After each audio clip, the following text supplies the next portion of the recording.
యొక్క దురాగతాలను ఎవరు కూడా ప్రజలు ఇప్పటికీ మర్చిపోలేదు. చాలామంది పేషెంట్లు హాస్పిటల్లో ఆక్సిజన్ దొరకక కారిడార్లలో చనిపోయిన సంగతి మనకందరికీ కళ్ళల్లో ఇప్పటికీ మెదులుతూనే ఉన్నాయి. రెమ్డెసివిర్ ఇంజెక్షన్స్ లేవు, ఆక్సిజన్ సిలిండర్స్ లేవు.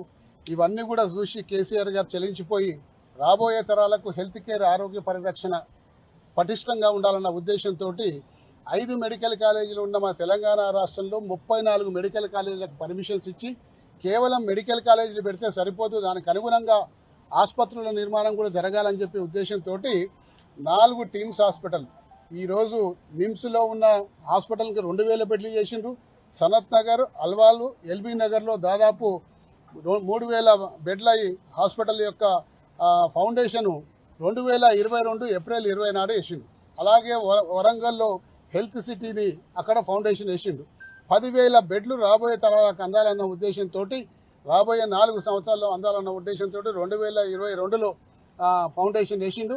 వేస్తే దాదాపు బీఆర్ఎస్ హయాంలోనే దాదాపు 5-6 అంతస్తుల రూఫులు పడ్డాయి. కానీ గడిచిన 3 సంవత్సరాలలో ఈ 3 సంవత్సరాలలో ఎక్కడ కూడా ప్రోగ్రెస్ లేకుండా నత్తనడక నడిపించి ప్రజలు ఇది కేసీఆర్ గారు చేసిందని చెప్పి మర్చిపోవాలి, మర్చిపోయినాకనే మేం చేసినట్టు కనిపించాలని ఒక చెడ్డ ఆలోచనతో దాన్ని స్లో డౌన్ చేసిండ్రు.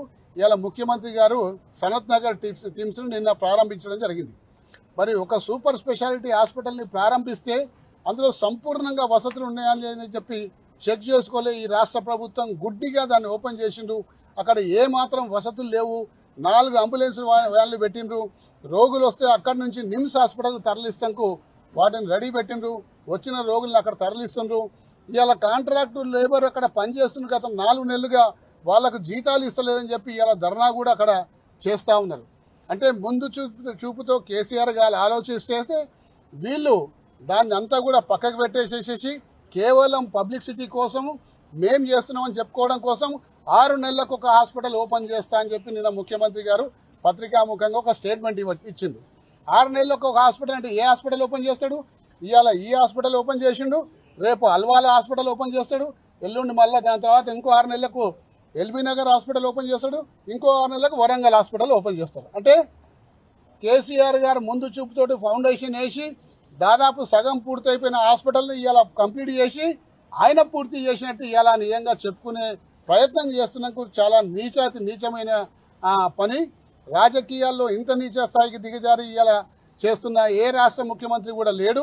కేవలం మన రాష్ట్ర ముఖ్యమంత్రి ఈ విధంగా నీచంగా చేస్తుండడం కూడా ఈ సందర్భంగా మనవి చేసుకుంటూ, మరి సనత్ నగర్ హాస్పిటల్లో 500 ఐసీయూ బెడ్లు, 300 ఐసీయూ బెడ్లు, 500 జనరల్ బెడ్లు, మరి 200 స్పెషల్ కేటగిరీ బెడ్స్ అన్ని కూడా ఆ రోజు నిర్మాణం చేస్తే మరి ఇప్పటిదాకా కూడా ఇలా అన్నీ కూడా చాలా దారుణమైన పరిస్థితులు అక్కడ ఉన్నాయి.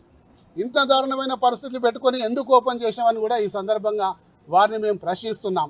ఇంకా కొద్ది రోజుల్లో కంప్లీట్ చేసి సంపూర్ణమైన సేవల్ని రోగులకు అందిస్తే బాగుంటుందని చెప్పేసి ఇలా బీఆర్ఎస్ పార్టీ అడుగుతా ఉంది. కానీ అక్కడ పోతే మీ డొల్లతనం అంతా బయటపడుతుంది, మీ తప్పులన్నీ కూడా బయటపడతాయి, అరకొర వసతులు ఉన్న సంగతి ప్రజలకు తెలుస్తుందన్న ఉద్దేశంతో ఇలా గౌరవనీయుల పెద్దల హరీష్ రావు గారు, మరి సబితా ఇంద్రారెడ్డి గారు, తలసాని శ్రీనివాస్ యాదవ్ గారిని, మరి మాజీ ఎమ్మెల్యే గారిని, మరి దాసోసు శివన్ గారిని, నన్ను, మరి మిగతా శాసనసభ్యులను అందరినీ కూడా ఎక్కడికక్కడ కట్టడి చేసి అక్కడ పోకుండా చేసిన ఘనత కూడా ఈ రాష్ట్ర ప్రభుత్వానికి.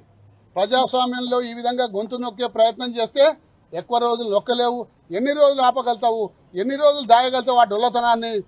ఈ రోజు కాకుండా ఇంకో వారం రోజుల కన్నా ఆ డొల్లతనం బయటపడుతుంది. పేషెంట్లే దాని వీడియోలు తీసి బయట పెడతారు. కాబట్టి దయచేసి సంపూర్ణ సేవలు అందించండి.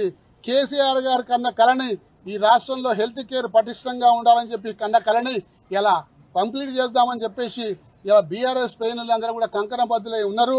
తప్పనిసరిగా ఆ హాస్పిటల్కు సంపూర్ణ వసతులు కావాలని చెప్పి కోరుకుంటా ఉన్నారు.